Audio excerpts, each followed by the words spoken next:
wabarakatuh. Bismillahirrahmanirrahim. Alhamdulillahirabbil alamin. Wassalatu wassalamu ala Muhammadin wa ala alihi wa sahbihi ajmain. Subhanallah la ilma lana illa ma 'allamtana innaka antal alimul hakim. Yang sama-sama kita hormati Bapak Ibu keluarga besar Masjid Widilia yang dimuliakan Allah Subhanahu wa taala, para ahli ilmu, ahli ibadah yang datang dari tempat di luar Pastor Widilia, dari Cibarusah dan lain sebagainya. Semoga Allah Subhanahu wa taala memberkahi hari pertama Ramadan, diberikan kekuatan kita, iman dan Islam kita, sehingga Allah menambahkan semua kebajikan-kebajikan kepada kita semua. Amin ya rabbal alamin. Bapak Ibu yang dimuliakan Allah Subhanahu wa taala, hari ini insyaallah kita lanjutkan kajian kita, yaitu surah Ali Imran ayat 23. Surah Ali Imran ayat 23.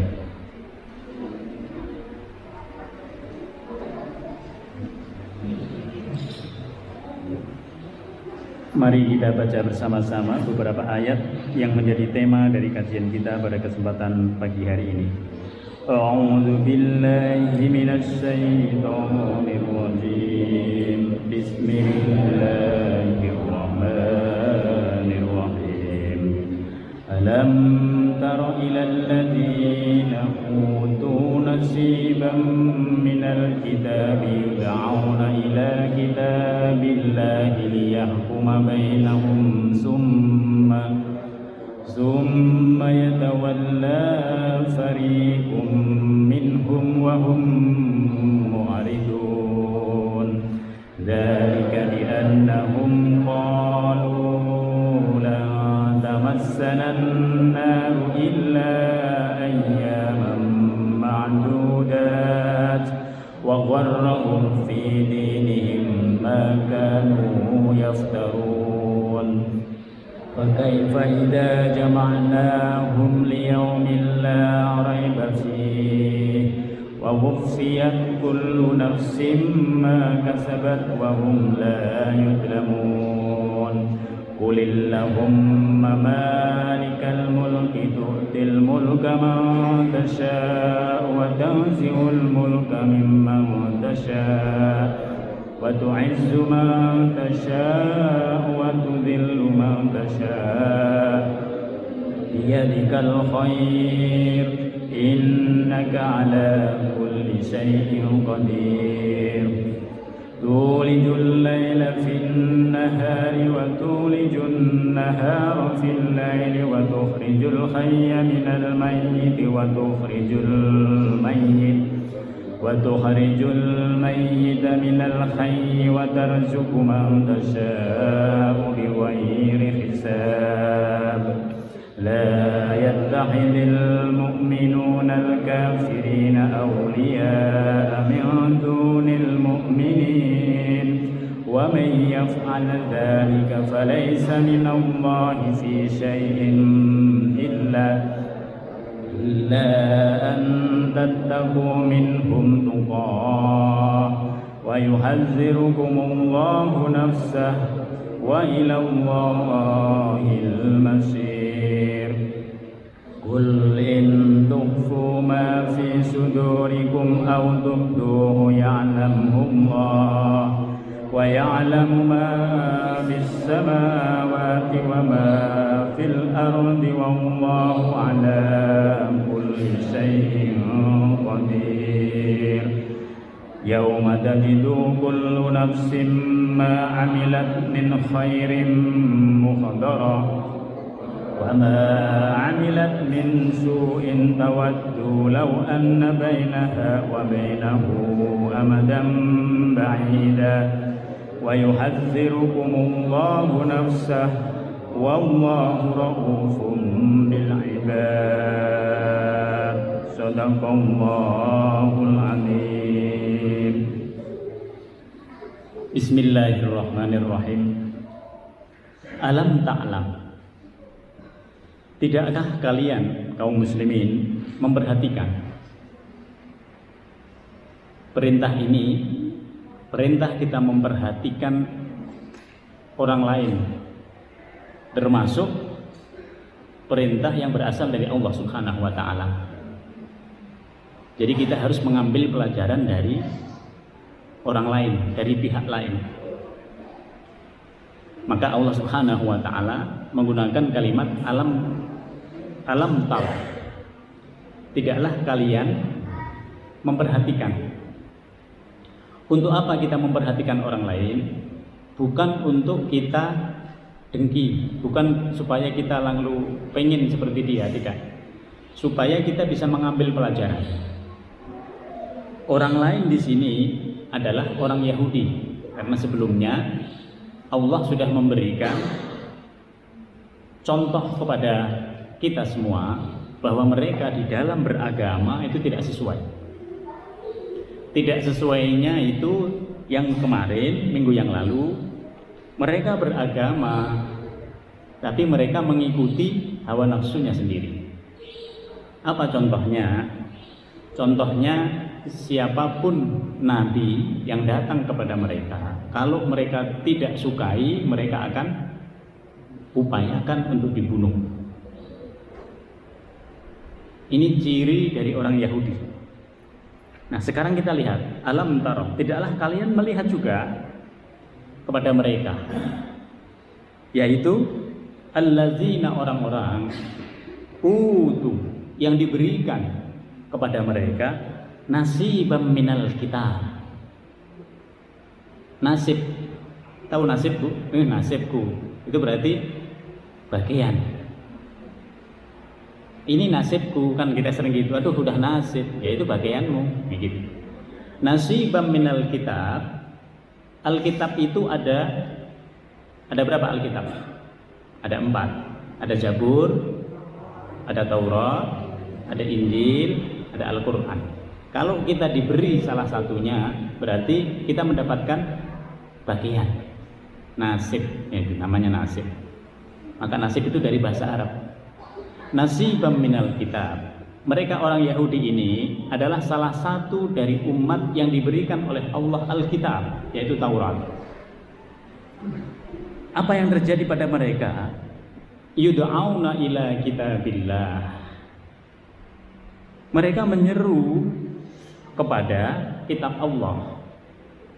Menyeru di sini artinya mereka mengamalkan apa yang ada di dalam kitab Allah itu. Tujuannya apa? Liyahkuma bainahum, untuk memutuskan perkara-perkara seandainya ada persoalan di antara mereka. Jadi kalau kita ada masalah itu harus diselesaikan dengan sandaran Alkitab.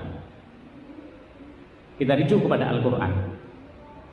Setelah kita rujuk kepada Al-Quran, nanti kita rujuk kepada As-Sunnah. Di sini ada apa enggak dalam Al-Quran? Oh, hukumnya orang bermusuhan. Lalu bagaimana Al-Quran? Ada. Oh, ada orang mencuri.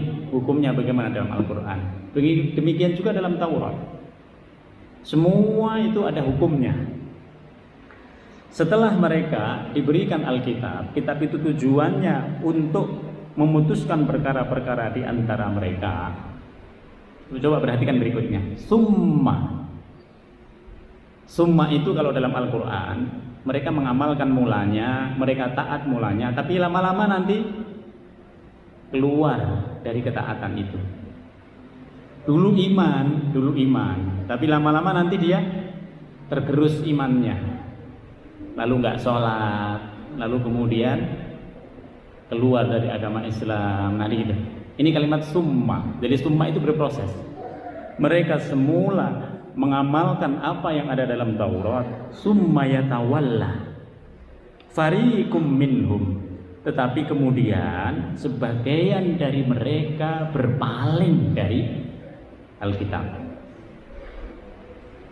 Ada orang dulunya muslim, taat kepada agama, tapi kemudian kan banyak ini terjadi dalam perjalanan hidupnya, nanti memusuhi Islam. Dalam perjalanan hidupnya nanti dia sudah yang dulunya taat sholat, taat puasa, nggak puasa, nggak sholat. Ini yang disebut dengan yatawalla minhum. Jadi ada sebagian dari mereka nanti yang ngikutin hawa nafsu mereka. Ini yang disebut dengan summa ya wa ta'ala minhu. Wa hum mu'ridun. Lalu mereka nanti menolak apa yang ada di dalam Alkitab itu. Nanti apa yang ada dalam Alkitab itu mereka pakai sebagian, kalau menguntungkan mereka tidak pakai sebagiannya. Inilah yang terjadi dalam pengikut daripada agama Yahudi. Ini tidak boleh dalam agama Islam. Jadi kalau ada orang Islam, saya menggunakan Al-Quran, tidak menggunakan As-Sunnah, tidak boleh. Saya menggunakan As-Sunnah, tapi saya tidak menggunakan Al-Quran, tidak boleh. Harus digunakan dua-duanya. Al-Quran sama As-Sunnah itu harus digunakan dua-duanya. Bahkan nanti dalam perkembangannya tidak ada dalam Al-Quran, tidak ada dalam As-Sunnah. Lalu bagaimana? Kita harus berijtihad. Ijtihad itu nanti menggunakan ijma'. Misalnya bayi tabung, nggak ada dalam Al-Quran. Dicari di dalam As-Sunnah, nggak ada. Bayi tabung nggak ada di situ. Kalimat bayi tabung itu nggak ada. Lalu bagaimana hukumnya? Boleh sama enggaknya bagaimana? Dilihat prosesnya oleh para ulama. Prosesnya seperti apa? Menyalahi aturan syariat apa tidak? Ada kemaslahatannya apa? Lalu ulama di situ berkumpul memutuskan. Inilah yang disebut dengan ijma'. Maka ijma' itu bagian dari ijtihad. Ada sesuatu yang baru, banyak sekali, lebih dari jutaan masalah itu baru, tidak ada pada masa Rasulullah SAW. Oleh sebab itu diperlukan ijma', diperlukan qiyas di situ. Supaya apa? Supaya hukum baru ini tetap dihukumi dengan Al-Quran sama As-Sunnah. Nah, di sini. Oleh sebab itu, jangan alergi dengan yang baru-baru, jangan menganggap segala sesuatu yang baru lantas buruk. Belum tentu. Karena selama dia tidak bertentangan dengan Al-Quran, dengan As-Sunnah, di situ boleh. Zalika. Kenapa mereka berani mengamalkan sebagian Taurat, tidak mengamalkan sebagian yang lain? Zalika, itu semua disebabkan bi annahum, karena mereka qalu, punya pandangan. Nih. Jadi kalau orang sudah keluar dari apa yang ada dalam kitabnya itu, nanti pandangannya itu bermacam-macam. Qalu, karena mereka punya pandangan. Apa pandangannya? Lan tamassanan naru illa ayyamam ma'dudat. Kata mereka tidak akan masuk neraka kecuali dalam waktu yang sedikit. Coba pertanyaannya, kita masuk surga atau neraka itu apakah urusan kita? Kita nggak tahu. Oleh sebab itu kita harus berusaha semaksimal mungkin menambah kebajikan-kebajikan kita. Datang Ramadan, kita betul-betul jadikan Ramadan ini sebagai perjalanan ruhaniyah kita. Dari awal dari hari pertama sampai 30 terus kita tingkatkan terus. Kenapa? Karena habis itu nggak datang lagi dia. Karena kesempatan emasnya hanya ada dalam 1 bulan. Kalau 1 bulan ini kita bisa manfaatkan dengan sebaik-baiknya, maka insya Allah dosa-dosa kita dihapus oleh Allah. Kita hanya berharap, kita hanya meyakini, tapi kenyataan yang ada di sisi Allah Subhanahu wa Ta'ala, yang tahu adalah Allah. Jadi mereka menganggap kalaupun mereka masuk neraka, mereka masuk neraka itu sebentar aja, gitu. Apa benar begitu? Tidak benar. Kenapa tidak benar? Karena kita tidak tahu urusan neraka dan surga itu adalah urusannya Allah. Kalau kita masuk surga itu karena rahmatnya Allah. Rahmatnya Allah itu disebabkan karena iman dan amal soleh kita. Kalau kita tanpa iman, tanpa amal soleh, bagaimana mungkin mendapatkan rahmatnya Allah? Nah, di sini rahmat Allah di akhirat itu khusus, tidak sama dengan rahmat Allah yang diberikan di dunia. Kalau di dunia umum, siapa saja diberikan rahmat oleh Allah. Tapi kalau sudah di akhirat, tidak. Yang diberikan rahmat oleh Allah adalah orang yang beriman, lalu kemudian dia beramal soleh, khusus dia. Maka yang tidak beriman dan tidak amal soleh, mereka tidak akan mendapatkan rahmatnya Allah Subhanahu wa ta'ala.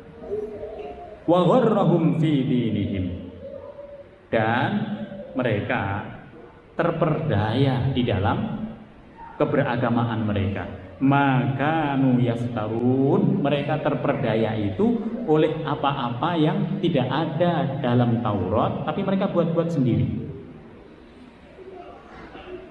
Maka hati-hati memutuskan sesuatu yang tidak ada di dalam Al-Quran.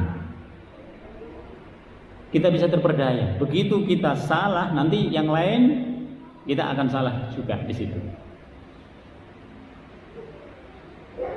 Makanya orang yang boleh mengambil hukum dengan berijtihad, dengan berijma atau berkias, itu orang-orang tertentu yang mereka memang kedalaman ilmunya sudah luar biasa.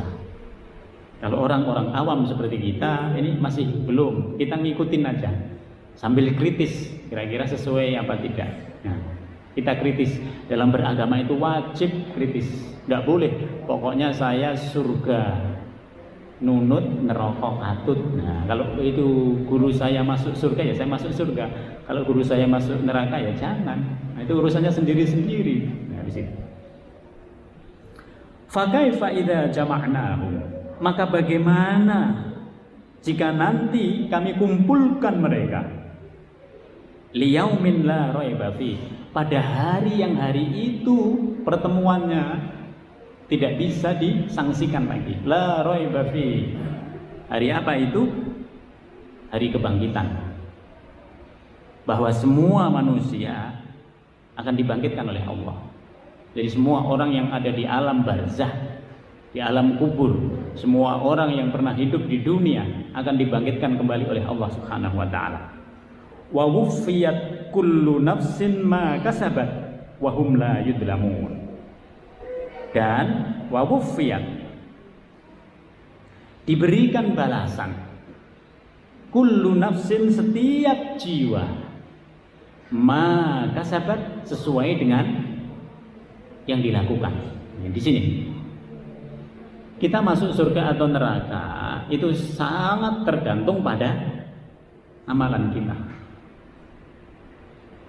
Kita sudah beriman, maka Allah menyatakan, aku itu bisa memberi kekayaan itu kepada siapa saja yang aku mau.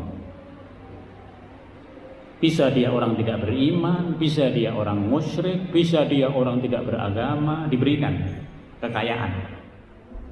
Tapi aku tidak memberikan iman kecuali kepada orang yang aku cintai.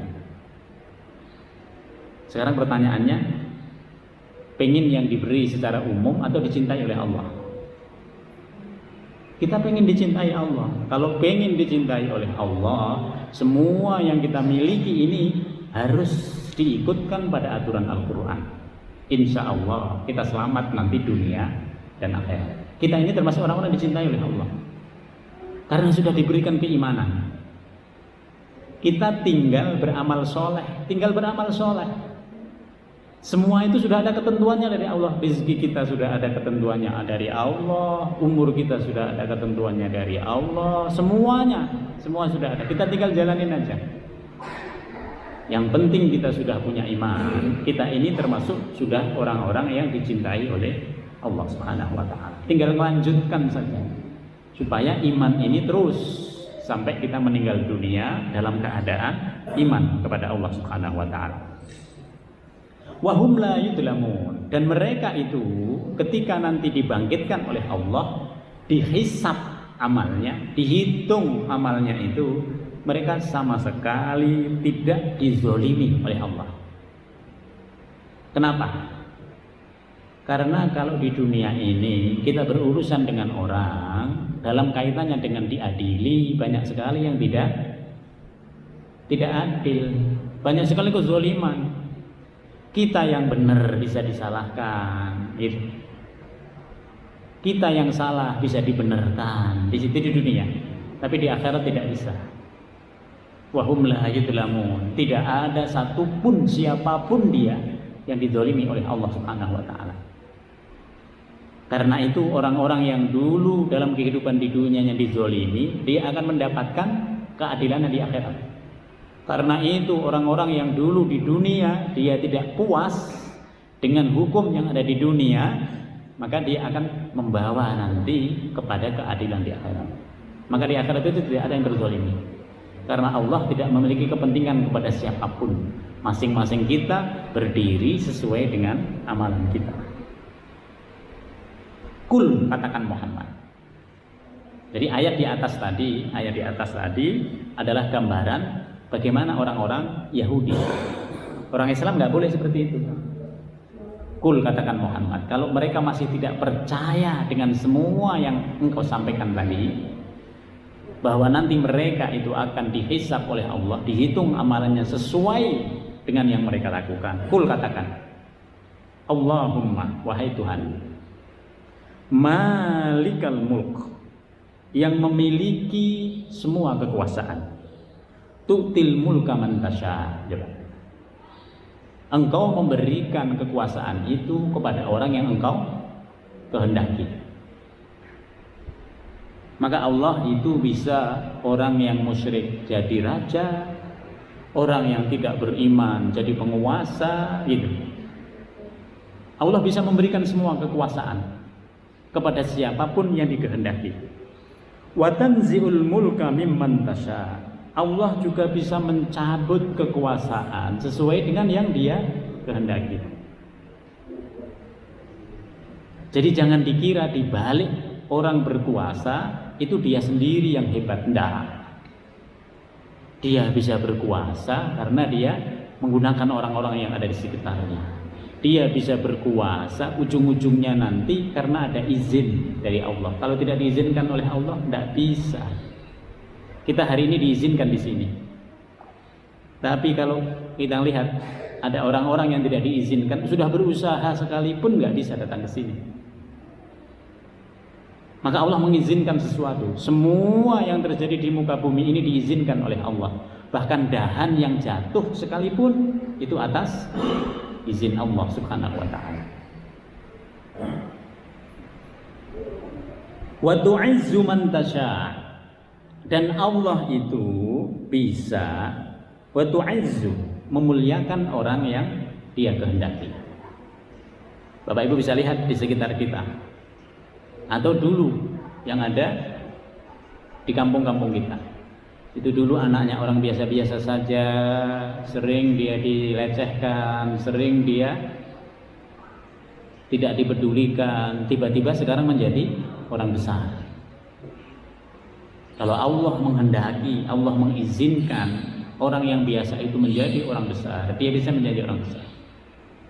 Maka di sini dikatakan wa tu'izzu man tasya wa tuzillu man tasya. Sebaliknya, Allah bisa menghinakan orang yang sudah tinggi kekuasaannya. Wa tuzillu man tasya.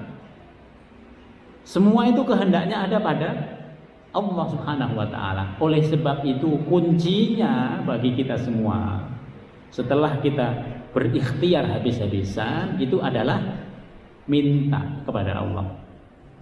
Dekatlah dengan Allah, karena dengan dekat Allah Subhanahu wa taala itu kita akan mendapatkan apa yang kita mau. Karena segala sesuatu itu lisensinya, izinnya itu pada Allah Subhanahu wa taala. Biyadikal khair, kata Nabi. Di tanganmu itu Allah semua kebaikan. Jadi di tangannya Allah semua kebaikan. Oleh sebab itu kalau kita berdoa, Allahumma ja'al khaira fi yasari, ya Allah jadikan yang di kiri saya itu kebaikan. Wa yamini, di kanan saya itu kebaikan. Di depan saya itu kebaikan. Di belakang saya itu kebaikan. Coba, di atas saya kebaikan, di bawah saya kebaikan. Yang kita minta itu kebaikan. Karena semua kebaikan itu muaranya ada pada Allah Subhanahu wa taala. Biyadikal khair, innaka ala kulli syai'in qadir. Sesungguhnya engkau maha kuasa terhadap segala sesuatu. Maha kuasa Allah. Kita lihat orang kelihatannya kok nggak begitu sehat, tapi umurnya panjang gitu. Yang sehat, yang kelihatannya seger setiap ini olahraga, baru umur 30 tahun, sekian tahun sudah meninggal. Allah yang maha kuasa untuk menentukan segala-galanya. Oleh sebab itu dekatlah kepada Allah. Jadi kuncinya itu adalah dekat kepada Allah. Kalau kita sudah dekat kepada Allah, itu segala-galanya itu menjadi lebih mudah. Allah ingin menunjukkan bahwa Dia adalah yang maha kuasa. Tulijul laila fin nahar. Engkaulah yang memasukkan malam ke dalam siang. Jadi malam dan siang itu saling dimasukkan oleh Allah. Apa maksudnya? Kadang malam itu lebih panjang daripada siang. Wa tulijun nahara fil lail. Dan Allah juga yang memasukkan malam itu kepada siang. Oleh sebab itu kadang siang di musim tertentu, terutama di musim dingin, di musim penghujan, itu lebih panjang daripada malamnya.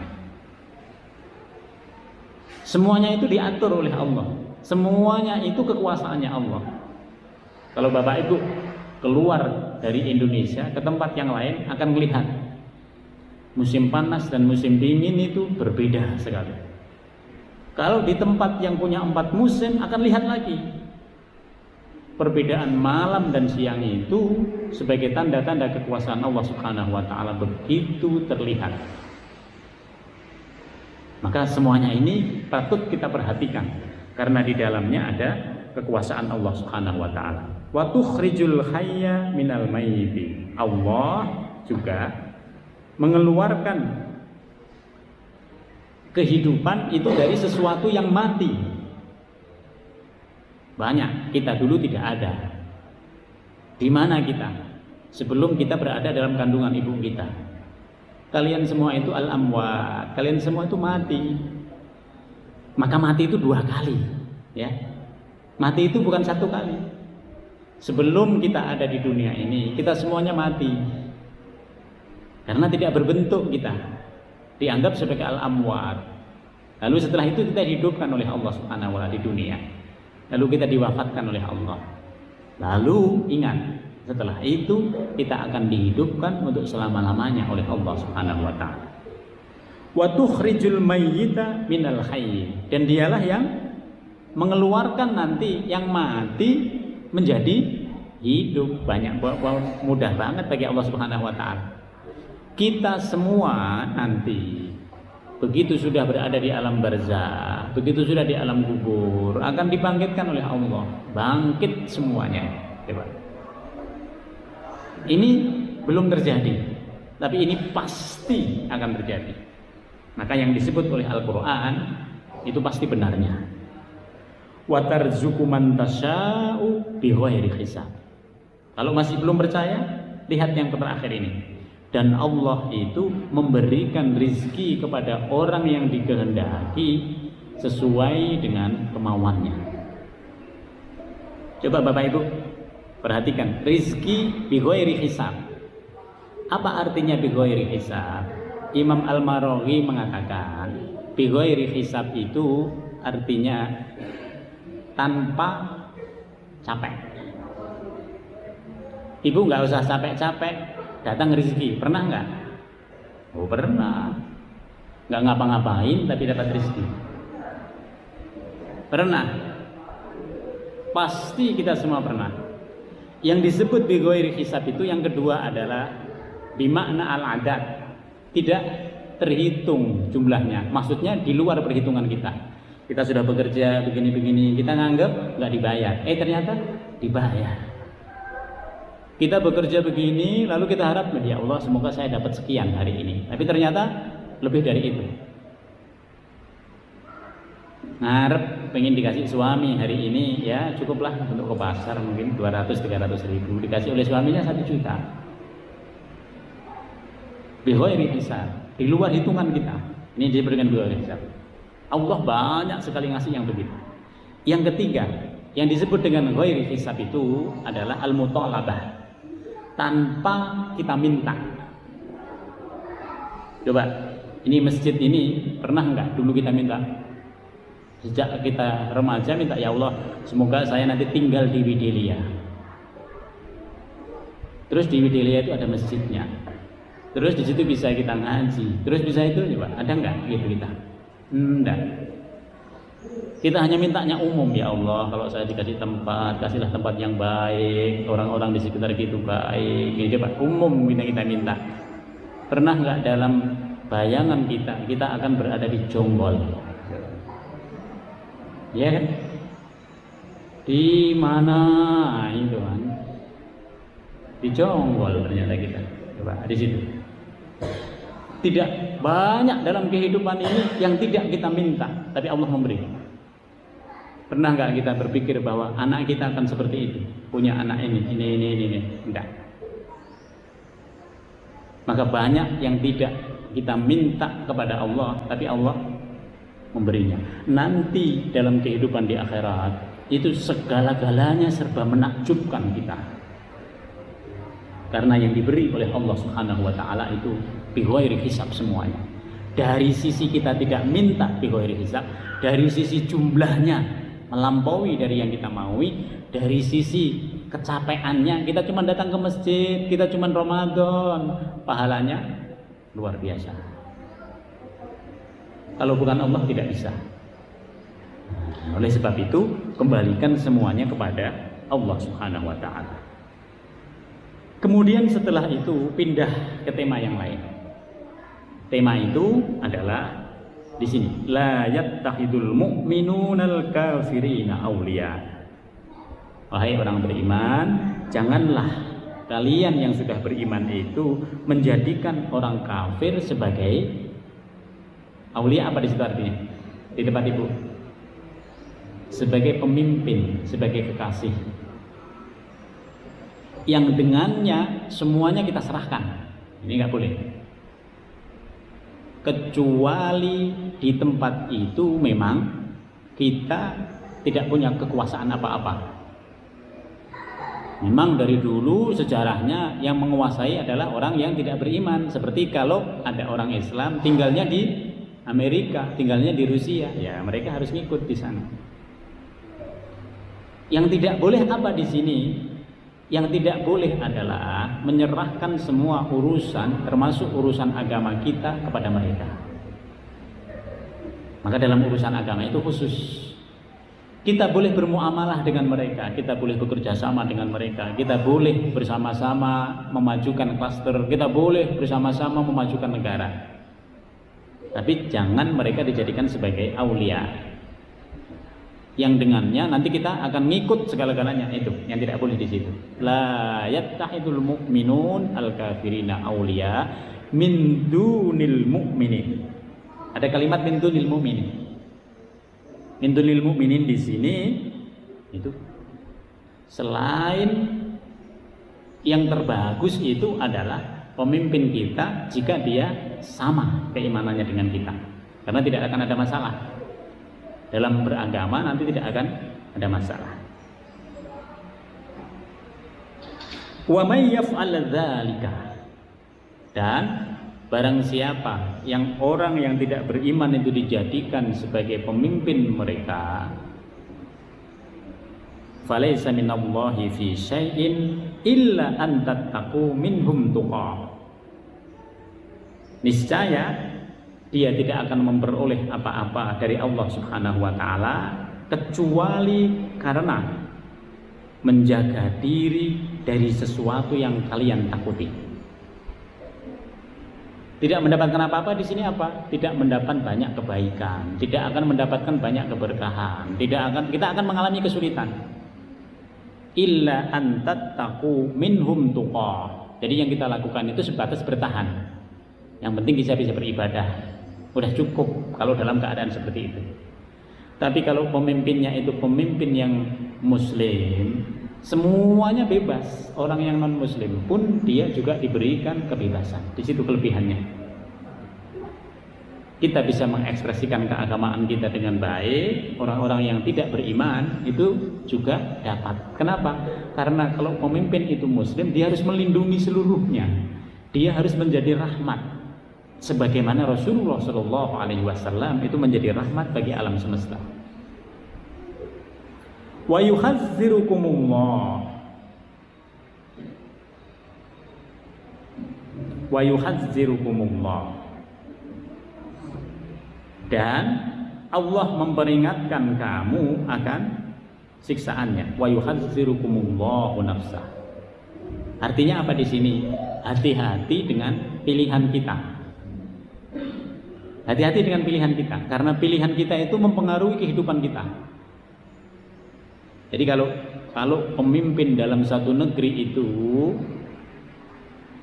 dia mukmin, aman. Urusan-urusan dalam banyak hal tidak mengkhawatirkan. Nah, di situ. Oleh sebab itu, pilihan kita itu harus rasional, harus mempertimbangkan sisi agama. Wa yuhadzirukumullahu nafsah. Jangan sampai kita salah pilih yang dengan itu nanti menyulitkan keberagamaan kita. Wa ilallahil masir. Karena selain ada di dunia itu, kita ini akan lebih banyak nanti hidup di akhirat. Kita ini akan lebih banyak kembali kepada Allah Subhanahu wa taala. Kul in tukhfu ma fi sudurikum. Katakan Muhammad kepada orang-orang mukmin, in tukhfu fi sudurikum. Jika kalian menyembunyikan apa yang ada di dalam hati kalian, au tubduhu, atau kalian menyatakannya. Oh, saya milih ini, saya sebenarnya bukan milih yang itu, saya sebenarnya milih yang ini. Nah, gitu. Kalian memilih sesuatu tapi kalian sembunyikan karena orang yang lain tidak milih itu. Kalian sembunyikan atau kalian dohirkan. Allah mengatakan, ya'lamullah. Allah mengetahuinya. Dan itu punya konsekuensi. Jadi di dunia ini semua yang kita lakukan itu ada konsekuensinya. Tidak ada satupun yang tidak berkonsekuensi. Oleh sebab itu, lakukan yang terbaik karena konsekuensinya juga akan baik. Wa ya'lamu ma fis samawati wa ma fil ardh. Bahkan Allah tidak hanya mengetahui yang ada dalam hatimu. Allah mengetahui apa yang ada di langit, apa yang ada di bumi. Tidak kelihatan oleh kita, tapi Allah mengetahuinya. Allah mengetahui detail segala sesuatu. Dari yang ada di dunia itu, hari ini, menit ini, dahan mana saja yang jatuh, Allah mengetahuinya. Hari ini yang tidur siapa? Allah tahu semuanya. Hari ini yang sudah bekerja, Allah tahu semuanya. Tidak ada yang tidak diketahui oleh Allah Subhanahu wa taala. Bahkan bukan hanya di bumi, di langit juga demikian. Wallahu ala kulli syai'in qadir. Allah tegaskan lagi, dialah yang maha kuasa atas segala sesuatu. Oleh sebab itu, harus senantiasa memang dekat dengan Allah Subhanahu wa taala. Yauma tajidu kullu nafsin ma 'amilat. Ingatlah pada hari di mana setiap jiwa akan mendapatkan balasan min khairin muhdharah, dari kebajikan yang telah dikerjakan oleh dirinya di hadapan dirinya. Jadi nanti Allah akan menunjukkan kebajikan kita. Itu sebelum di akhirat sudah ditunjukkan sebelum kita meninggal dunia. Jadi sebelum orang meninggal dunia dalam keadaan sakaratul maut itu malaikat datang, nih kebaikanmu di sini, nih yang sudah kamu lakukan, keburukanmu di sini. Secara umum sudah ditunjukkan oleh malaikat. Maka yang harus kita perbanyak adalah kebajikan-kebajikan. Apalagi kebajikan itu di bulan Ramadan, dia segala-galanya.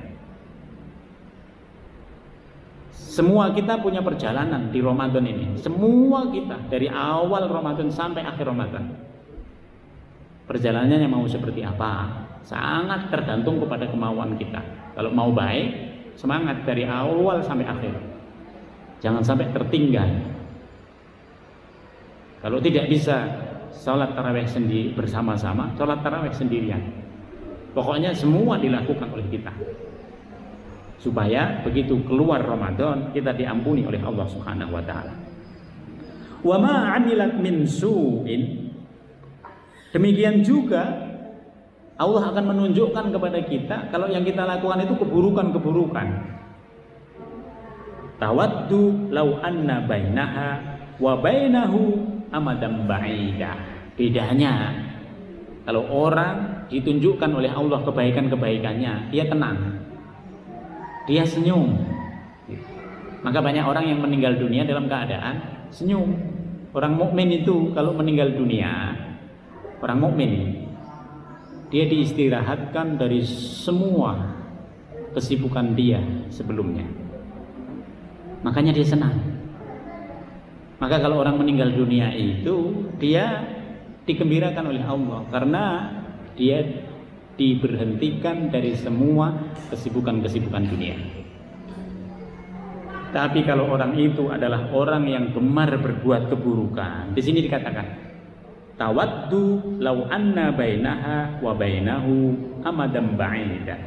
Dia berharap sekiranya ada jarak yang jauh antara dia dengan hari di mana dia ditunjukkan nanti semua amalannya itu.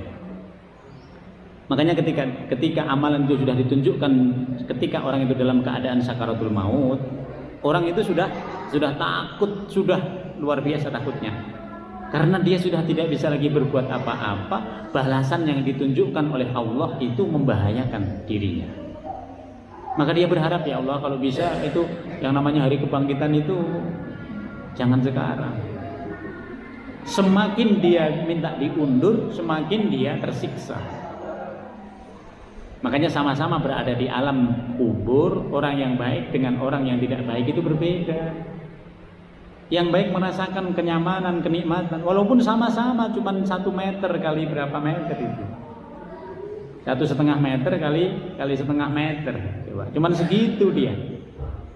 Tapi ternyata di situ bukan hanya fisik, tetapi di situ itu rohaniyahnya yang berbunyi. Sehingga orang yang ada di alam kubur itu, kalau dia itu orang yang baik, dia terasa lebih nyaman daripada rumahnya di dunia. Maka doa kita, Allahumma baddil manzilahu khairan min manzilihi fid dunya. Gantikan ya Allah, tempatnya di dunia itu sudah nikmat, di Widilia itu sudah nikmat, lebih nikmat lagi kalau sudah berada di alam kubur. Jadikan dia punya keluarga-keluarga yang lebih baik dari keluarganya di dunia. Di kita ini sudah enak, tetangga, kawan, semuanya, orang-orang yang ada di semua di sini sudah enak. Tapi lebih enak lagi kalau dia orang yang beriman dan banyak amalnya di alam barzah. Ya, di sini ternyata berbeda antara orang yang baik dan orang yang buruk sebelum dia meninggal dan setelah nanti berada di alam kubur. Belum lagi nanti di hari kebangkitan, lebih bahaya lagi buat mereka yang biasa berbuat keburukan. Wa yuhadzirukumullahu nafsah. Wa yuhadzirukumullah. Allah memperingatkan kalian supaya kita semuanya ini tidak jatuh dalam siksaannya Allah. Maka selama kita masih punya umur itu harus digunakan untuk kebajikan. Tidak ada lagi kesempatan untuk berbuat keburukan. Tutup semua keburukan. Perbaiki yang dulunya salah. Perbaiki yang kita pada saat itu ngerasa bahwa salah langkah, pada saat itu kita mengandung perbuatan dosa dan lain sebagainya. Saatnya kita memperbaiki. Selama kita masih diberikan umur oleh Allah, kesempatan masih ada. Kesempatan masih ada. Wallahu Ra'ufum bil ibad. Allah menutup kalimatnya dengan Ra'uf, dan Allah Subhanahu wa taala Maha Penyayang. Coba Bapak Ibu perhatikan. Kalau Allah menyebut Rahman, penyayang. Allah menyebut Rahim, pengasih, ya. Pengasih, penyayang. Ra'uf juga diartikan penyayang. Dalam bahasa Arab tidak begitu. Ini karena kalimat dalam bahasa Indonesia itu tidak bisa mencakup semua makna yang ada dalam bahasa Arab. Rauf itu artinya dia maha penyayang itu terhadap semua kebutuhan sebelum engkau memintanya, itu Rauf. Ada kawan kita mau datang, misalnya dia dari luar negeri mau datang ke Indonesia, kemana, di hotel mana? Oh, di hotel ini. Kita siapkan seluruhnya kebutuhan yang dia perlukan. Dia akan di sini selama 3 hari. Kita siapkan makanannya, kita penuhi di kulkasnya, minuman semua kita siapkan. Itu kita rauf. Kita sayang kepada dia sehingga semua yang dia butuhkan itu kita udah siapin. Sehingga dia datang ke situ dia tinggal enak aja. Itu rauf. Kalau Rahman itu penyayang, sifatnya umum di dunia. Siapa yang melakukan banyak kegiatan, dia dapat hasil yang lebih banyak. Itu Rahman. Siapa yang sungguh-sungguh, dia mendapati yang lebih banyak. Itu Rahman. Allah memberikan sifat kasih sayang, tapi berdasarkan hukum sebab akibat. Kalau Rahim berbeda lagi. Rahim itu siapa yang di dunianya melakukan apa-apa didasarkan pada ketaatan kepada Allah, keimanan kepada Allah, ikhlas kepada Allah, dia akan dapat melebihi dari yang dia lakukan. Kita berinfak, kita berwakaf di masjid ini, berapa yang kita wakafkan? Mungkin 100, mungkin 50 juta, mungkin 100 juta, mungkin 10 juta. Apakah nanti di akhirat akan diberi oleh Allah seperti itu? Tidak, sekali-kali tidak. Kita akan takjub dengan apa yang diberikan oleh Allah nanti di akhirat. Ini Allah sayang. Maka termasuk sayangnya Allah itu dijadikan salah satu bulan itu bulan Ramadan. Supaya apa? Supaya amalan kita melampaui nilainya umat-umat terdahulu. Sehingga umat Muhammad itu umat yang pertama kali masuk surga. Padahal umat-umat yang lain sudah banyak. Kenapa kita didahulukan? Karena banyaknya fadilah-fadilah, banyaknya keutamaan-keutamaan yang dilakukan dalam ibadah, terutama di bulan Ramadan. Ini Bapak Ibu sekalian yang dapat kami sampaikan pada surah Ali Imran ayat 23 sampai 30 ini. Semoga Allah Subhanahu wa taala menjadikan kita istiqomah dalam kebajikan. Sehingga semua yang kita lakukan semakin dalam. Iman kita hanya bisa didalamkan dengan ilmu. Tanpa dengan ilmu kita tidak akan bisa memperdalam iman kita. Oleh sebab itu tambahkan ilmu dari manapun datangnya. Yang penting ilmu itu bermanfaat untuk mendalamkan ibadah kita. Demikian, mari kita tutup dengan bacaan doa. Bismillahirrahmanirrahim. Alhamdulillahirabbil alamin. Hamdan na'imin, hamdan syakirin, hamdan yuafi ni'amahu wa yukafi mazidah. Ya Rabbana lakal hamdu kama yanbaghi li jalalika al-karim wa li sultanik. Allahumma barik lana fi majlisina hadza wa barik lana fi usratina wa barik lana fi dzurriyyatina wa barik lana fi ilmina Rabbana innaka afuwwun karim tuhibbul afwa fa'fu anna. Allahumma ij'al jam'ana hadza jam'an mubarakan wa marhumah wa tafarraqana min ba'dihi tafarruqan ihsanan maksuma. Subhanaka Allahumma bihamdika nasyhadu an la ilaha illa anta nastaghfiruka wa natubu ilaik. Subhana rabbika rabbil izzati amma yasifun wa salamun alal mursalin walhamdulillahi rabbil alamin. Demikian kurang lebihnya mohon maaf. Wal afu minkum. Wassalamualaikum warahmatullahi wabarakatuh.